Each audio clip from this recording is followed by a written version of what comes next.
Hello and welcome to SKB shots. చిన్న స్వామిలో SRH ఆర్సీబీతో ఆడబోతోంది. ఆర్సీబీ డౌన్వర్డ్ స్లోప్ లో ఉన్నారు. ఎస్ఆర్హెచ్ లాస్ట్ మ్యాచ్ గెలిచారు. మీరు అనొచ్చు 2 రన్లతోనే లాస్ట్ బాల్లోనే. బట్ ఆ మ్యాచ్ లో యాక్చువల్గా చెప్పాలంటే బౌలింగ్ లో they were always head of the game. And అటువంటి మ్యాచ్ తర్వాత మళ్ళీ అవే గేమ్ ఆడుతున్నారు. సో కాన్ఫిడెన్స్ ఎలా ఉండబోతోంది? ఆర్సీబీ ఏమన్నా కొంచెం మెరుగుపరిచే పర్ఫార్మెన్స్లు కానీ టీమ్ సెలక్షన్స్ కానీ ఏమైనా చేస్తారా? అసలు ఈ మ్యాచ్ ఎలా ఉండబోతోంది? Let's get start.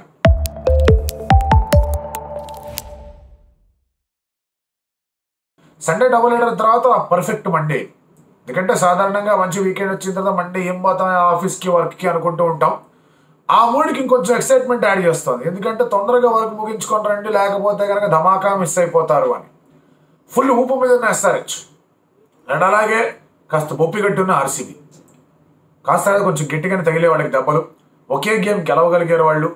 అలాగని చెప్పేసి గెలిచిన గేమ్ వల్ల లేదా ఓడిపోయిన గేమ్స్ వల్ల ఏదైనా ప్యాటర్న్ ఫామ్ అయిందంటే అది కూడా లేదు. ఒకటే ప్యాటర్న్ కన్సిస్టెంట్గా కనిపించేది ఏంటి అంటే కనుక వాళ్ళ బ్యాటింగ్ అనుకున్నంత స్థాయిలో పర్ఫామ్ చేయలేదు, వాళ్ళ బౌలింగ్ మీద వాళ్ళకి ఆశలు లేవు. సో ఇటువంటి పరిస్థితుల్లో మళ్ళీ వాళ్ళు చిన్నస్వామిలో ఆడుతున్నారు. అగైన్ అది బౌలర్లకు అంత మంచి గ్రౌండ్ అయితే కాదు. But what they can do అనేది మనం మాట్లాడుకుందాం. ఇక్కడ ఒకటి, వాళ్ళ దగ్గర ఉన్న ఫారెన్ ఆప్షన్స్ని ఎట్లా యూటిలైజ్ చేసుకోవాలి అనేది ఆ కాంబినేషన్ సెట్ కావట్లేదు. బికాజ్ ఎవరు కూడా పూర్తి స్థాయిలో క్లిక్ కాలేదు. But fortunately for them Faf du Plessis last match లో బాగా ఆడాడు కాబట్టి ఫాఫ్, విరాట్, రజత్ పట్టిదార్ అట్లాగే ఉంటారు. రజత్ కూడా ఫామ్ లోకి వచ్చాడు. సో ఆ టాప్ 3 అనేది అలాగే ఉంటుంది. అండ్ ఇప్పుడు మ్యాక్స్వెల్ ఇంజర్డ్ గా ఉన్నాడు కాబట్టి will they get in green, లేదంటే కనుక లాకీ ఫర్గ్యూసన్ అనేది వేస్తారు. ఇదొక సమస్య.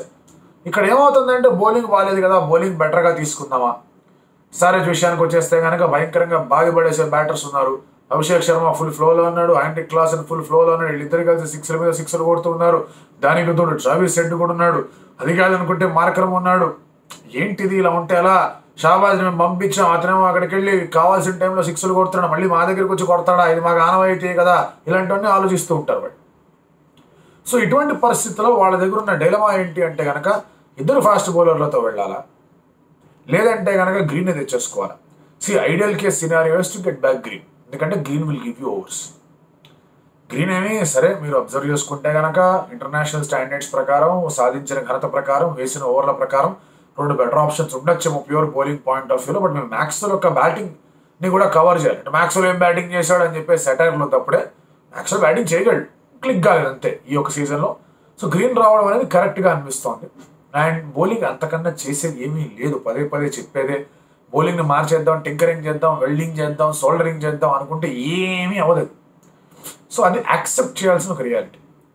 ఒకటి ఏంటంటే కనుక లిమిటేషన్స్ని ఎట్లా వాడుకోవాలి, దాని మీద ఫోకస్ ఉండాలి. ఎవరు హార్డ్ డ్రిల్స్ అనేవి ఏవైతే ఉంటాయో, మీరు బ్యాటింగ్లోనో బౌలింగ్లోనో స్కిల్స్ని మెరుగుపరుచుకునే విధంగా ప్రాక్టీస్ ఏదైతే ఉంటుందో ఇంకొక స్కిల్ని కూడా మెరుగుపరుచుకోవాలి.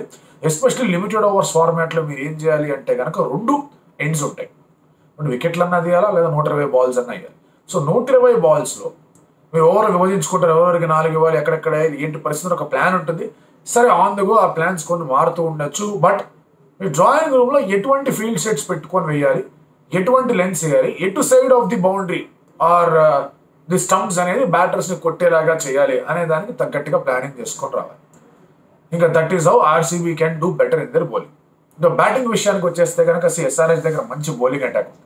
వాళ్ళు రన్లు ఇచ్చారు కదా అని అనకండి. వాళ్ళు 2 మ్యాచ్లో 200 పైన ఇచ్చారు కదా, ఇంకో మ్యాచ్లో చేసి చేయనిచ్చేసారు కదా, ఇంకో మ్యాచ్లో ఆల్మోస్ట్ చేసి చేయనిచ్చేసారు కదా. ఇవన్నీ కాదు. ఇక్కడ ఆలోచించాల్సింది ఏంటి అంటే కనుక they do have a solid bowling lineup. మీరు భువి, కమిన్స్ బ్యాక్ టు బ్యాక్ ఓవర్లు వేశారంటే కనుక మోర్ ఆఫెన్ దెన్ నాట్ టీంని వెనక్కి నెట్టేస్తారు. దానికి తోడు ఉనాద్కట్ బాగా రన్స్కి వెళ్ళాలనుకుంటారు కానీ ఆ 3 ఓవర్లు అతను చాలా బాగా వేశాడు. నటరాజన్ ఫ్లోలో ఉంటే యార్కర్లు కూడా బాగా వేస్తాడు. సో వాళ్ళ దగ్గర 4 బౌలర్లు వికెట్లు తీయగలరు, కంటిన్యూ చేయగలరు, వెరైటీ ఉన్న బౌలర్స్ కూడా ఉన్నారు. సో అదొక పెద్ద ఛాలెంజ్ అవుతుంది.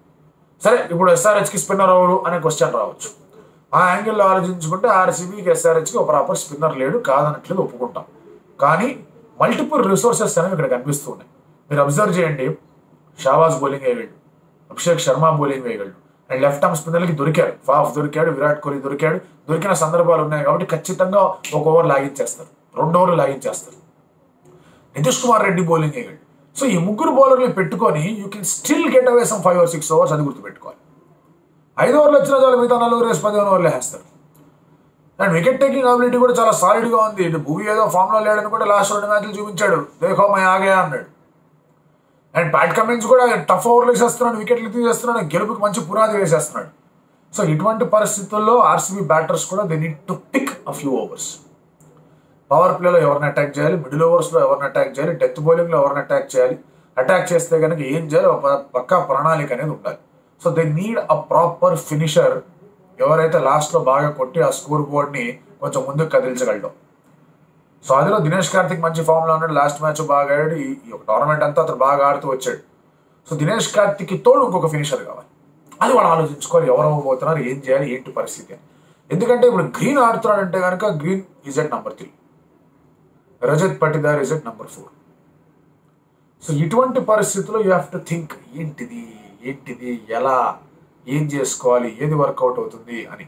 విల్ జాక్స్ కూడా వచ్చేసరికి గ్రీన్ నంబర్ 4కి వెళ్తాడా, గ్రీన్ నంబర్ 5లో ఆడతాడా అని ఇంకొక ప్రశ్న ఉంది. సో దీనివల్ల ఏమవుతుందంటే విల్ జాక్స్ బాగానే ఉన్నాడు కదా అంటే విల్ జాక్స్ ఏం ఆడాడు అని క్వశ్చన్స్ చేయకండి. ఫస్ట్ మ్యాచ్ కొంచెం మంచి ప్రామిస్ చూపించాడు.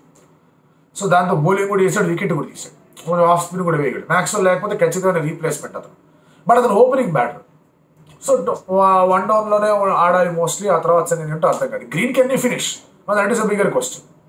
బట్ గ్రీన్ రావాలి, గ్రీన్ ఆడాలి, గ్రీన్ ఉండాలి అనుకుంటే కనుక I think Green will have to play at number 5. అదొక ఇబ్బంది అయిన అంశం. Green better batter at number 3 or number 4. Virat number 3కి దిగుతాడా, దిగకూడదు. ఇప్పుడు ఇంత బాగా ఆడి ఓపెనింగ్ స్లాట్ T20 ఫిక్స్ చేసుకుందాం, వరల్డ్ కప్ అనుకుంటున్న సమయంలో నేను 1 డౌన్ వస్తా అంటే మాత్రం బాగోదు. సో వాళ్ళకి ఆ బ్యాటింగ్ ఆర్డర్ ఇష్యూస్ కూడా కనిపిస్తున్నాయి. సో లెట్ అస్ సే 5లో గ్రీన్ ఆడుతున్నాడు, 6లో డీకే ఆడుతున్నాడు, లోమ్రోర్ కూడా ఉన్నాడు అక్కడ. ఒకవేళ ఎర్లీ వికెట్ పడిందంటే కదా they can send in Lomror, కొంచెం జస్ట్ ఇన్ కేస్ ఆ left and right hand combination work out చేయాలి అంటే. సో వాళ్ళకి ఇప్పుడు బ్యాటింగ్ కనిపిస్తున్నా ఆ బ్యాటింగ్ ఆర్డర్ అనేది సరిగ్గా అర్థం కావట్లేదు, ఎటు పెట్టుకోవాలి ఏంటి అని.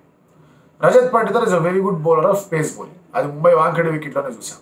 సో అతను బాగా ఆడాల్సిన ఆవశ్యకత కనిపిస్తుంది. అన్నిటికన్నా ముందు స్టార్టింగ్లో మంచి స్టార్ట్ రావాలి, ఆ తర్వాత బ్యాటింగ్ ఆర్డర్ ఎట్లా ఉన్నా కూడా పెద్ద సమస్య లేదు. స్టార్ట్ బాగా వచ్చిందంటే హమ్ ఫ్లెక్సిబుల్ హే అని చెప్పుకోవచ్చు, లేదంటే కనుక ఇది ఇన్ఎక్స్ప్లికబుల్ హే అని చెప్పేసి జనాలు అంటారు. సో ఇటువంటి పరిస్థితుల్లో మేజర్ ఛాలెంజెస్ మనం మాట్లాడుకుంటే కనుక డెఫినెట్లీ భువనేశ్వర్ కుమార్ వర్సెస్ విరాట్ కోహ్లీ చాలా సాలిడ్ బ్యాటిల్ అది. Pat Cummins versus Faf du Plessis, అది కూడా చాలా మంచి సాలిడ్ బ్యాటిల్ లాగా కనిపిస్తోంది. Natarajan versus DK, Tamil Nadu bros, చాలా అద్భుతంగా అక్కడ ఆ ఒక బ్యాటిల్ అనేది కూడా కనిపిస్తూ వస్తోంది. బౌలింగ్ నుంచి మాట్లాడుకుంటే Siraj needs to fire. Siraj కొంచెం బిలో పార్ పర్ఫార్మెన్స్ ఇవ్వడం అనేది ఆర్సీబీకి వర్కౌట్ కాదు, అతనికి వర్కౌట్ కాదు. T20 వరల్డ్ కప్ పరంగా అతని ఆశలు కూడా, అతని ఒక ఛాన్సెస్ కూడా చాలా తగ్గిపోతాయి. సో సిరాజ్ చేస్తారంటే Siraj to head, can you do something. Head risk తీసుకుంటాడు, హెడ్ ఖచ్చితంగా అవకాశాలు ఇస్తాడు. అతను ఆడిన ప్రతి మ్యాచ్లో అతను స్టార్టింగ్లో అవకాశాలు ఇచ్చాడు. ఆ అవకాశాన్ని అందుకుంటే ప్రెషర్ పెట్టచ్చు, లేదంటే కనుక ప్రెషర్లో మునిగిపోవచ్చు. సో అవకాశాన్ని క్రియేట్ చేసేది ఎవరు, వారు రాత్రి అవకాశం ఇచ్చిన దాన్ని సద్వినియోగం చేసుకునేది ఎవరు? సిరాజ్ రూపంలో ఒక ఆప్షన్స్ ఉన్నాయి. ఆకాష్ దీప్ లాస్ట్ మ్యాచ్లో బాగా రన్స్కి వెళ్ళుండొచ్చు, but he is a great prospect RCB. అతని మీద వర్క్ చేశారు, అతను బ్యాటింగ్ కూడా చేయగలడు, అతను బౌలింగ్ కూడా చేయగలడు, మంచి పేస్ ఉంది, ఇన్కమింగ్ డెలివరీ ఉంది, యార్కర్ కూడా వేయగలడు. అతని మీద నమ్మకం పెట్టాడు. వైశాఖ్ విజయ్ కుమార్ మీద నమ్మకం పెట్టాడు. లాస్ట్ మ్యాచ్లో యష్ దయాల్ని వద్దనుకున్నారు వాళ్ళు, అండ్ ఐ థింక్ యష్ దయాల్ని తీసుకురావాల్సిన ఆవశ్యకత కూడా కనిపిస్తుంది. ఇప్పుడు మ్యాక్స్వెల్ ఎలాగో లేడు కాబట్టి సరే వాళ్ళ దగ్గర ఒక పేస్ బౌలింగ్ ఎలాగో రీస్టాప్ రూపంలో ఉంది. సో దాని గురించి మళ్ళీ ఆలోచించుకుంటారు. అండ్ చిన్నస్వామి వికెట్ మీద they can get in Mayank Dagar అనే ఆలోచన ఉన్నా అక్కడ అభిషేక్ శర్మ ఉన్నాడు, ట్రావిస్ హెడ్ ఉన్నాడు, ఇద్దరికిద్దరు బాగుతారు చాలా గట్టిగా. బట్ ఆ తర్వాత వచ్చే బ్యాటర్స్ని దృష్టి పెట్టండి. మార్కరం, లెఫ్ట్ ఆర్మ్ స్పిన్, ఒక మ్యాచ్అప్ అనేది కనిపిస్తుంది. సరే గ్లాసన్ స్పిన్నర్స్ని బాగా కొడతాడు, అది పక్కన పెట్టండి. But again there is Shahbaz who can take on left arm spin. So మళ్ళీ మయాంక్ డగర్ని ఏమైనా పక్కన పెడతారు. సో సెలెక్షన్ ప్రాబ్లమ్స్ అనేవి ఆర్సీబీ కనిపిస్తూ ఉన్నాయి. But I think they should back their best bowling attack. And అటువంటి విషయంలో వాళ్ళు కనుక ఆల్ పేస్ అటాక్తో వెళ్ళినా కూడా I will not be surprised. Will జాక్స్తో ఆఫ్ స్పిన్ వేయించవచ్చు. స్టార్టింగ్లో ఇద్దరు లెఫ్ట్ హ్యాండర్స్ వస్తున్నారు మీకు. సో విల్ జాక్స్తో ఒక ఓవర్ స్నీకింగ్ చేయాలి. ఎస్, మీరు టాప్లీతో వేసే ఆలోచన ఉండొచ్చు, సిరాజ్తో వేసే ఆలోచన ఉండొచ్చు, but Will Jacks will be a very good option. Sundar ఆడతాడా ఎస్ఆర్హెచ్ అనే క్వశ్చన్స్ వస్తున్నాయి. కొంతమంది సుందర్ ఎందుకయ్యా బాబు అంటూ ఉన్నారు. సుందర్ స్వామి స్టేడియంలో చాలా బాగా బౌలింగ్ చేశాడు, బట్ ఇక్కడ ఈ యొక్క ఆస్పెక్ట్ సింక్ అవ్వట్లేదు. లాస్ట్ టైం త్రిపాఠిని తీసుకొచ్చారు, ఇంపాక్ట్ సబ్గా అటు ఇటు చేశారు. అలాంటి పనులు చేయకుండా ఉంటే సరిపోతుంది. You can trust Shahbaz, you can trust Klaasen. వాళ్ళు బాగానే ఆడుతూ ఉన్నారు. క్లాసన్ 2 మ్యాచ్లు సరిగ్గా ఆడలేదు. సో ఆర్సీబీకి అగేన్స్ట్గా బాగా ఆడతాడని చెప్పేసి ఆలోచన ఉంటుంది. లాస్ట్ టైం వీళ్ళిద్దరి మధ్య జరిగినప్పుడు 2 మంచి సెంచరీలు వచ్చాయి. ఒక సెంచరీ విన్నింగ్ కాజ్లో వచ్చింది, అది ఎవరి సెంచరీ ప్రత్యేకించి చెప్పక్కర్లా. So he has to fire. Last గేమ్లో విరాట్ కోహ్లీ గురించి మనం మాట్లాడుకుంటే కనుక గట్టిగా ఆడే ప్రయత్నం చేశాడు. ఈ wanted to take on the opposition. మంచిదే, చాలా మంచి థాట్ అది. ఎందుకంటే ఆ స్ట్రోక్ ప్లే కూడా వచ్చింది అంటే కానీ అది ఒక్కటే కొంచెం not so 100% in his batting. ఆ starting going for the attack time తీసుకున్న తర్వాత వచ్చేస్తుంది, ఫుల్ ఫ్లోలో వచ్చేస్తాడు, కుమ్మేస్తారు, అందులో డౌటే లేదు. బట్ స్టార్టింగ్ నుంచి వెళ్ళడం, ఆ తర్వాత స్పిన్నర్స్ సరిగా ఆడే విధానం, ఇక్కడ ఎస్ఆర్హెచ్ దగ్గర నుంచి కూడా పెద్దగా మీకు స్పిన్ చూసే అవకాశం ఉండకపోవచ్చు. But still they will try, ఎందుకంటే స్పిన్కి అగేన్స్ట్గా స్ట్రైక్ రేట్స్ ఇద్దరికి తగ్గాయి, ఫాఫ్ అండ్ కోహ్లీ ఇద్దరికి తగ్గాయి. సో కొంచెం స్పిన్ పెట్టే అవకాశాలు ఉన్నాయి. బట్ దానికి అగేన్స్ట్గా ఎట్లా ఆడతాడు అనేది ఆ విరాట్ కోహ్లీకి ఉండే ఒక టెస్ట్ లాగా కనిపిస్తోంది. SRH lineup should not be changed at all. అసలు చేంజ్ చేయాల్సిన అవసరమే లేదు. అసలు ఎందుకు చేంజ్ చేద్దామనే ఒక క్వశ్చన్ మార్క్స్ కూడా వచ్చేస్తుంటే మంచిగా టీం కనిపిస్తోంది. ఆ విజయకాంత్ ఆడిస్తారంటే ఎక్కడ స్పేస్ అనేది సరిపోవట్లేదు. But they still have other options available. Mayank మార్కండేని తీసుకుని రాదు. లాస్ట్ టైం త్రిపాఠి వచ్చాడు కూడా అతను మిస్ అయ్యాడు. లెగ్ స్పిన్ ఉంటే కనుక అదొక అందం. చిన్నస్వామిలో లెగ్ స్పిన్ అనేది అటు WPL లో ఇటు IPL లో చూసాం ఏం చేసిందో. సో ఆప్షన్ మాత్రం ఓపెన్ గానే పెట్టుకుంటారు SRH. So Travis Head and Abhishek, ఆ తర్వాత Markram, and then you have మంచి మంచి ప్లేయర్లు ఉన్నారు. ఆ తర్వాత ఆడడానికి కుమ్మేయడానికి మీకు, ఎందుకంటే మీకు మిడిల్ ఆర్డర్లో క్లాస్ అని కనిపిస్తున్నాడు. ఆ తర్వాత మీరు నితీష్ కుమార్ రెడ్డి నంబర్ 4 లో ప్రమోట్ చేసినా కూడా ఆశ్చర్యం లేదు. లాస్ట్ మ్యాచ్ చాలా అద్భుతంగా ఆడాడు. షాబాజ్ ఎట్ 6 బ్రిలియంట్ గా కనిపిస్తూ ఉన్నాడు మీకు. ఆ తర్వాత మీరు కింద చూసుకుంటే కానీ కమిన్స్, భువనేశ్వర్ కుమార్, నటరాజన్ చాలా చాలా సాలిడ్ గా ఈ బ్యాటింగ్ లైనప్ అనేది పుష్కలంగా కనిపిస్తుంది. అందులో ఎటువంటి సందేహం కూడా లేదు. అసలు ఈ బ్యాటింగ్ ఏం చేస్తుందనే డౌట్లు కూడా అక్కర్లా. ఆ లెవెల్లో ఈ బ్యాటింగ్ లైనప్ అనేది ఉంది. ఎవరిని పడితే వాళ్ళు ఫ్లోటర్గా వాడుకోవచ్చు ఇక్కడ. ఆర్సీబీ విషయానికి వచ్చేస్తే ఈ ఫాఫ్, కోహ్లీ గురించి మనం మాట్లాడుకున్నాం, విల్ జాక్స్ గురించి మనం మాట్లాడుకున్నాం. Mostly green, which is the logical thing to do. But అదే ఇందాక అన్నట్టుగానే నంబర్ 5 లో గ్రీన్ ఎందుకులే, మనం సుభాష్ ప్రభుదేశాన్ని తీసుకొచ్చేద్దాం, మైపాల్ లాంబ్రర్ ఎలాగో ఉన్నాడు, కొంచెం బౌలింగ్ స్ట్రెంథన్ చేసుకుందాం, కాస్త ఎక్స్ట్రా పేస్ తీసుకొద్దాం, లాకీకో లేకే లాక్ చేద్దాం ఎస్ఆర్హెచ్ అనుకుంటే ఆ ఆప్షన్ మనం తీసి పారేయలేము. బట్ అగైన్ వాళ్ళ స్పిన్ బౌలింగ్ అనేది లేదు వాళ్ళ దగ్గర. మళ్ళీ ఐఎమ్ హైలీ డౌట్ఫుల్ డగర్ ఆడతాడా అని చెప్పేసి. Although it is previous franchise, ఆ ఒక ఇమోషనల్ యాంగిల్ ఉంటే మాత్రం తీసుకొని రావచ్చేమో. బట్ అదర్వైజ్ హైలీ డౌట్ఫుల్ వాళ్ళు ఆడతాడని చెప్పేసి. ఫేవరెట్స్ ఎవరు? ఎస్ఆర్హెచ్, అందులో డౌట్ లేదు. SRH is the most balance team paper పరంగా. ఈ యొక్క IPL లో చూసుకుంటే కనుక ది మోస్ట్ బ్యాలెన్స్ టీమ్. చాలా మంది స్టార్టింగ్ లో ఏమన్నారంటే option too many cooks spoil the బ్రాత్, ఇంతమంది ఆప్షన్స్ ఉంటాయా, ఎవరు ఎటు లాగుతున్నారో అర్థం కావట్లేదు, బండి కదలదు అని అన్ని మాట్లాడుకున్నారు. But then everything worked out for them. Team బాగా జెల్ అయింది. సో కెప్టెన్ గా కమిన్స్ పెట్టింది టఫ్ డెసిషన్స్ తీసుకోవడానికి. ఆ టఫ్ డెసిషన్ తీసుకున్న తర్వాత ఎక్కడా వ్యతిరేకత రాలి. విటోరీ మంచి సపోర్ట్ ప్లే చేశాడు, మార్కమ్ సూపర్ గా ఇన్వాల్వ్ అవుతున్నాడు లీడర్షిప్ రోల్స్ లో, భూమి అద్భుతంగా ఇన్వాల్వ్ అవుతున్నాడు. అండ్ వీళ్ళందరూ కూడా కలిసికట్టుగా టీంని ముందుకు తీసుకెళ్లే ప్రయత్నం చేస్తున్నారు. ఆర్సీబీ కూడా ఇన్వాల్వ్మెంట్ ఉంది, కలిసికట్టుగా వాళ్ళందరూ ఉన్నారు. కరెక్టే, కాదనట్లేదు. కానీ టాక్టికల్ గా అదే అభిన్ లిటిల్ బిలో పార్. అండ్ చిన్నస్వామిలో వాళ్ళకున్న సమస్యలు వాళ్ళకి ఎటు తిరిగి ఉన్నాయి. స్లోవర్ సైడ్ పిచ్ ఉన్నా కూడా వాళ్ళకి ఇబ్బందే, ఫాస్ట్ పిచ్ ఉన్నా వాళ్ళకి ఇబ్బందే. So they do not have a proper team. వాళ్ళు ఫస్ట్ బ్యాటింగ్ చేస్తే చాలా గట్టి స్కోర్ కొట్టాలి. ఒకవేళ ఎస్ఆర్హెచ్ ఆపాలంటే, ఒకవేళ ఎస్ఆర్హెచ్ ఫస్ట్ బ్యాటింగ్ చేస్తుంది అంటే కనుక ఇందాక అన్నట్టుగానే ఒక ప్రాపర్ ఫీల్డ్ పెట్టుకొని ఒక side of the wicket runs వెళ్ళినా పర్వాలేదు, మేము ఇటు సైడ్ నుంచే ఆడిస్తాం అనే ఒక దృఢ నిశ్చయంతో రావాలి.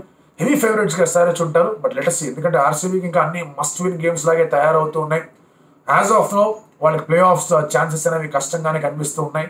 బట్ గెలుపులు వచ్చాయంటే కనుక హోప్ ఉంటుంది, ఆ ఒక ఊప్ అనేది ఉంటుంది, ఆ మొమెంటం అనేది కొనసాగుతుంది. 2016తో చాలా మంది ఆల్రెడీ రిలేట్ చేస్తూ ఉన్నారు. But this match is important for them. ఏం జరుగుతుంది వాళ్ళ మండే మార్నింగ్ బ్లూసా ఆర్సీబీకి, లేదంటే బ్లూ అండ్ రెడ్ జెర్సీలో ఆర్సీబీ బోల్డ్ గా ఆడి బోల్డ్ ని హెడ్ ఏకలు తీసుకొస్తారు ఎస్ఆర్హెచ్ కి.